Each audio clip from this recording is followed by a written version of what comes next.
Não existe uma fórmula mágica ou uma regrinha para você se destacar em todas as entrevistas. Isso é mentira. Quem vende isso para você está te enganando. A gente não pode esquecer que um processo de uma entrevista de emprego, ele está baseado em duas pessoas, o entrevistador e o entrevistado. Ele é uma conversa entre humanos. Não dá para saber o que passa na cabeça do entrevistador, não dá para saber o que está passando na cabeça do entrevistado. Como numa conversa entre duas pessoas, a gente não consegue prevenir o que vai acontecer. Numa entrevista de emprego é a mesma coisa. Não existe uma única regra, não existe um único processo, mas sim existe um padrão. E é sobre esse padrão que eu quero falar com vocês. Existem algumas coisas que, quando a gente pega a maioria das entrevistas, ela geralmente acontece e a gente pode se preparar para essas coisas e a gente pode criar esse roteiro com a gente e aproveitar isso para se destacar numa entrevista. Se a gente seguir esse padrão, entender ele e estudar esse roteiro, não necessariamente ele vai acontecer na mesma ordem e não necessariamente ele vai acontecer da mesma forma com todas as perguntas, mas só de eu me preparar para esse padrão, eu já vou estar à frente do que muitos entrevistados, e aí eu vou adequar e eu vou seguir aquela entrevista de acordo com todas as informações e com o repertório que eu preparei. No fundo, quem se dá bem numa entrevista, ele tem um grande repertório, ele se preparou para diversas perguntas diferentes e ao longo da entrevista ele vai usar toda aquela informação, toda a técnica que ele tem junto àquele entrevistado, e cada entrevista vai ser diferente, mas como ele conhece esse padrão e como ele se preparou para responder aquele padrão, ele vai acabar sendo muito mais assertivo. Eu trouxe aqui um roteiro para vocês. Geralmente, como a gente está falando de padrão, uma entrevista de emprego vai passar por todas essas etapas que eu estou te mostrando aqui e a gente vai detalhar e vai falar de cada uma dessa etapa, passo a passo, como você pode pensar e reagir de forma diferente. Então, geralmente, num processo desse, a gente tem uma abertura, um momento que as pessoas estão se conhecendo, porque aquele entrevistado e aquele entrevistador não se conheciam antes, na maioria dos casos. Então a gente vai ter uma abertura ali de boas-vindas. Depois, geralmente, o entrevistador abre um espaço para o entrevistado falar um pouco sobre ele, contar um pouco a história, se apresentar. Na sequência, a gente vai ter uma sequência de perguntas que comumente são feitos num processo de entrevistas. Eu dividi essas perguntas em dois grupos, as perguntas tradicionais, aquelas perguntas básicas que a gente sempre ouve: por que você quer trabalhar nessa empresa? Por que você se interessou por essa vaga? Fala um pouco do seu trabalho anterior. São aquelas perguntas clássicas que sempre acontecem numa entrevista de emprego. E um outro grupo de perguntas que eu dividi são as perguntas comportamentais. Esse tempo de abertura é muito importante, você dar essa liberdade, entrar na conversa com ele e não ser ansioso para querer rapidamente responder, não seja ansioso para pular essa etapa e deixar de criar essa conexão. Algumas vezes ele vai entrevistar tantas pessoas e o que ele mais vai lembrar de você é dessa conexão que ele teve no início, porque ele falou alguma coisa sobre algo, que ele se identificou com você, e ali gerou uma conexão entre os dois. Então não seja ansioso para querer logo responder a parte técnica. Provavelmente ele já leu o seu currículo, então ele já tem uma visão do que é você. Ali ele está querendo conhecer você mais pessoalmente. Logo depois dessa primeira abertura, vai vir a sua apresentação.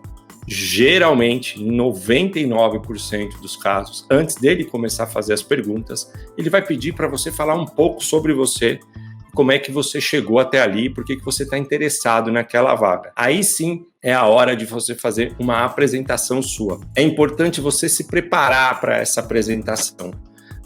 A chance dela acontecer é muito grande.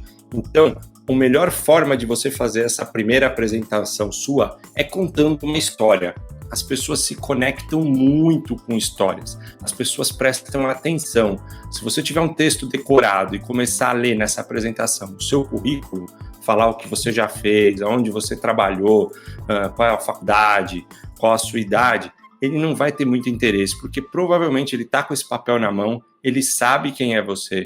Agora, se você contar uma história né, que seja resumido, breve, mas que ela fale um pouco da sua origem, dos seus sonhos, por onde você passou, quais são os seus hobbies. Você vai contar uma história, ele vai prestar atenção, vai conectar mais com ele, é capaz de ele guardar alguns fatos dessa história para ele se lembrar ao longo do tempo, e isso vai trazer uma conexão ainda maior. Passado a história, você vai começar a receber diversas perguntas desse entrevistador. Ele vai ler o teu currículo e ele já tem algumas perguntas que ele mesmo programou e outra, à medida do que você for respondendo, ele vai te trazer. As perguntas tradicionais, como eu já disse aqui, são aquelas perguntas que em 99% dos casos um entrevistador vai fazer. Então vale a pena conhecer e vale a pena estar preparado para responder. São nas perguntas comportamentais que as pessoas têm mais dúvidas do que responder. Geralmente nessa hora o entrevistador faz uma pergunta muito subjetiva e ele quer entender o seu comportamento. Ele não está preocupado em saber aonde você estudou, se você tem uma habilidade técnica para aquela vaga, se você fez algum curso, tudo isso ele já viu, aonde você trabalhou, tudo isso ele responde com as perguntas tradicionais. Aqui ele quer começar a conhecer um pouco além, ele quer entender o seu comportamento, ele quer entender a sua personalidade, a sua capacidade de autoconhecimento, sua capacidade de se comunicar e transmitir uma informação. Então as pessoas ficam muito preocupadas nesse momento no que ela está respondendo, se tem alguma pegadinha numa pergunta comportamental. Se ele perguntou um ponto negativo, eu vou falar um ponto positivo em vez de falar um ponto negativo. Então muita gente, quando a gente pergunta assim, o que você acha que precisa evoluir, qual é um ponto negativo, ou algo que você fez de errado, que gerou um problema e você aprendeu com isso numa outra empresa, todo mundo foge de responder. Conta uma história e fala de um ponto positivo. Então, quando você pergunta, fala um ponto que você acha que precisa evoluir, a maioria das pessoas respondem, eu sou muito perfeccionista. Isso não é ponto negativo. Você está falando um ponto positivo. E o entrevistado do outro lado começa a se irritar e não descobrir a tua personalidade, não descobrir a verdade que existe dentro de você. O que menos importa aqui é a resposta. Não tem uma resposta certa e errada, não tem A ou B, como tem na pergunta tradicional. O que ele quer entender aqui e conhecer é o seu comportamento, é a sua personalidade, é a forma como você se comunica. Mas para você não ficar perdido, existe um método e uma fórmula muito interessante para responder essas perguntas. Cada letrinha desse método, ele te ajuda a criar um roteiro e independente da pergunta comportamental que aquele entrevistador fizer, se você seguir esse roteiro do método STAR, você vai responder bem e você vai valorizar o seu currículo. O S é de situação.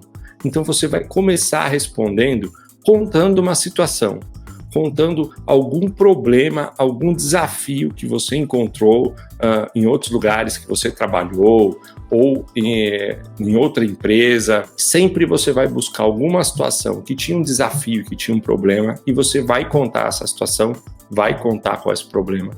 Depois, na sequência, você vai usar o T de tarefa. Você vai contar o que precisava ser feito, quais são as tarefas que tinham que acontecer para você resolver aquele problema. Depois você vai para o A de ação. Primeiro você falou todas as tarefas, na sequência você vai dizer o que foi que você fez. Se você fez todas aquelas tarefas ou se você fez algumas das tarefas, como você trabalhou naquele caso e, por fim, qual foi o resultado obtido. Então, tem um problema, o que precisava ser feito era A, B e C, eu fiz A e B e o resultado foi esse. A empresa ganhou mais cliente, a empresa economizou, a gente bateu meta de vendas. Se você seguir esse roteiro para qualquer pergunta comportamental, você vai se dar bem.